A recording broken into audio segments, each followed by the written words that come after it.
CRDA కార్యాలయ నిర్మాణ పనులు ముందుకు సాగడం లేదా? కొందరు అధికారుల నిర్లక్ష్యంగా వ్యవహరిస్తున్నారా?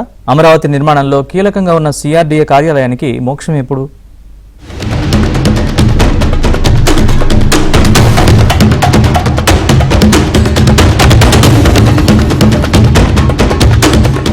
ఏపీ రాజధాని ప్రాంత అభివృద్ధి ప్రాధికార సంస్థ సిఆర్డీఏ కార్యాలయ నిర్మాణాన్ని 100 రోజుల్లో పూర్తి చేసి మార్చి 20, 2025 ప్రారంభిస్తామని సీఎం చంద్రబాబు గతంలో స్పష్టం చేశారు.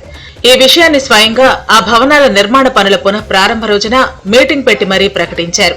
అయితే నెలలు గడుస్తున్న పనులు మాత్రం ఎక్కడ వేసినవి అక్కడే ఉండటంతో సిఆర్డీఏ ఆఫీసు నిర్మాణం ఎప్పుడు పూర్తవుతుందా అనే అనుమానాలను రైతులు వ్యక్తం చేస్తున్నారు. వరుసగా సిఆర్డీఏ అథారిటీ సమావేశాలతో పాటు రాజధాని పనులపై సీఎం చంద్రబాబు వెంటపడుతున్నా ముందుకు సాగకపోవడంపై అసంతృప్తి వ్యక్తం అవుతోంది. ఎందుకంటే గత పాలన చూసినట్టయితే మనం ఆయన ఏ పనులు అధికారులకు అప్పచెప్పలేదు, వాళ్ళు ఏది చేయలేదు. ఒక మూర్ఖత్వపు నిర్ణయం తీసుకొని 5 ఏళ్లు కూడా ప్రజలందరినీ ఇబ్బంది పెట్టడమే సరిపోయింది. అలా కాలయాపన చేస్తూ వచ్చారా వైసీపీ గవర్నమెంట్. సరే, కూటమి ప్రభుత్వం అధికారంలోకి వచ్చింది. స్టార్టింగ్ లో పనులన్నీ జంగిల్ క్లీన్ కానివ్వండి, ఇక్కడ పునఃశంకుస్థాపన పనులు కానివ్వండి, ఇలా జరుగుతుంటే చూసి మేము కూడా చాలా ఆనందించాం. జరుగుతూ ఇంక శరవేగంతో ముందుకెళ్లిపోతే ఈ 3 ఏళ్లలో అమరావతికి ఒక రూపు దారుస్తుంది అని చెప్పి ఎంతో నమ్మకంగా ఎదురు చూస్తున్న మాకు కూడా ఇలాంటి బాధాకరమైనటువంటి పరిస్థితి ఎదురవడం అనేది చాలా అసలు మాటల్లో చెప్పలేకపోతున్నాము. ఇదిలా ఉంటే ప్రభుత్వం అమరావతి నిర్మాణంపై చిత్తశుద్దితో కాంట్రాక్టర్లకు పనులు అప్పగిస్తున్నప్పటికీ మధ్యలో ఉండే ఉన్నతాధికారులు పనులు ముందుకు సాగకుండా కొర్రీలు వేస్తూ మోకాలడ్డుతున్నారు. దీంతో పనుల విషయంలో ప్రభుత్వం పాజిటివ్ గా ఉన్న అధికారుల వైఖరితో ప్రభుత్వానికి చెడ్డ పేరు రావడంతో పాటు పనులు ఆలస్యం అవుతున్నాయి. ఇదే విషయంపై సీఎం పలు సందర్భాల్లో అధికారులను హెచ్చరించినా ఉన్నతాధికారుల తీరులో మార్పు కనిపించడం లేదు. చివరకు ప్రభుత్వం వచ్చి 13 నెలలు గడుస్తున్నా నేటికి సిఆర్డీఏ ఆఫీసు పూర్తి కాకపోవడం పట్ల సర్వత్రా విమర్శలు వ్యక్తమవుతున్నాయి. కానీ అధికారుల నిర్లక్ష్యం, శాసన వ్యవస్థ కేవలం శాసనాలు చేయటం వరకే పరిమితం అవుతుంది. దాన్ని అమలు చేయాల్సిన బాధ్యత కార్యనిర్వాహక వ్యవస్థది.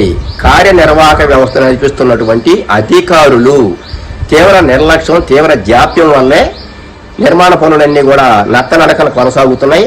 కాబట్టి అధికారులందరూ కూడా అభివృద్ధిలో భాగస్వాములై వారు కూడా పూర్తి సహకారం అందిస్తూ వారి దగ్గరికి వచ్చినటువంటి ఫైళ్లన్నీ కూడా టకర స్పీడ్గా సంతకాలు పెట్టి ముందుకు జరిపితేనే అమరావతి నిర్మాణాలన్నీ కూడా త్వరితగతిన పూర్తవుతాయి. భవిష్యత్ అవసరాలకు సరిపోయేలా సీడ్ యాక్సెస్ రోడ్డు పక్కన రాయపూడి వద్ద 3.62 ఎకరాల్లో 7 అంతస్తులతో సిఆర్డీఏ భవనాన్ని డిజైన్ చేశారు. కార్యాలయం మొత్తం బిల్డప్ ఏరియా 2.42 లక్షల చదరపు అడుగులు. కార్యాలయం ముందు మొక్కలతో ఉద్యానవనం ఉండేలా అభివృద్ధి చేయాలని ప్రణాళిక వేశారు. దీనికి తగ్గట్లు అప్పట్లో నిర్మాణాన్ని ప్రారంభించి 70% పైగా 2019కి ముందే పనులు పూర్తి చేశారు. ఇంతలో వైసీపీ ప్రభుత్వం అధికారాన్ని చేపట్టడంతో అప్పట్లో పనులు నిలిచిపోయాయి.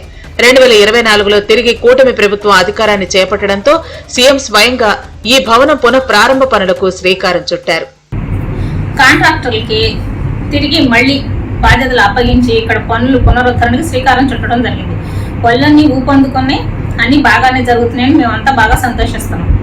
అయితే ఇక్కడ జరుగుతున్నది ఏమిటంటే, బాబు గారు సిఆర్డీ ఆఫీస్ 4 నెలల్లో పూర్తి చేసి అప్పచెప్పాలి అని చెప్పారు. అప్పచెప్తారు, ఇక్కడ అంతా వస్తారు, అందరికీ ఇది అందుబాటులో ఉండబోతుంది. వెలగపూడి దగ్గర ఏర్పాటు చేసినటువంటి కేంద్ర సిఆర్డీ ఆఫీసు అన్ని విజయవాడకి వెళ్లే పని లేదు, ఇక్కడికే వస్తుంది, అందరికి అందుబాటులో ఉంటుందని ఆ రోజు తెలియజేశారు. గతేడాది సీఎం అమరావతి పునః నిర్మాణ పనులను సిఆర్డీఏ కార్యాలయం ప్రాంగణం నుంచే ప్రారంభించారు. భవనాన్ని 100 రోజుల్లో పూర్తి చేస్తామన్నారు. అయితే భవన నిర్మాణ నమూనాలను ప్రజల ముందుంచాలని అధికారులు నిర్ణయించడంతో ఆ నమూనాల ఎంపిక కోసం చాలా సమయం వృధా అయిందనే అభిప్రాయం ఉంది. చివరకు ప్రజలు ఓటింగ్ ద్వారా ఎంపిక చేసిన భవనంలో గ్రౌండ్ ఫ్లోర్ లో ఇంటిగ్రేటెడ్ కమాండ్ కంట్రోల్ రూమ్ ఏర్పాటు చేయాలని నిర్ణయించారు. ఇక్కడి నుంచే రాజధాని నగరంలో పారిశుద్ధ్యం, వరదలు, ట్రాఫిక్, భద్రత, వాతావరణం తదితర అంశాలను పర్యవేక్షించనున్నారు. కార్యాలయం చుట్టుపక్కల యుటిలిటీ బ్లాక్ పనులు కూడా ఇంకా నత్తనడకనే సాగుతున్నాయి.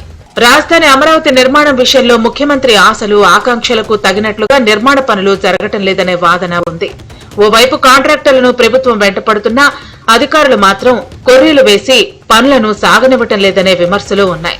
దీంతో అధికారులు ఇప్పటికైనా మారి పనులు వేగం పుంజుకునేలా చర్యలు తీసుకోవాలని రాజధాని రైతులు విజ్ఞప్తి చేస్తున్నారు.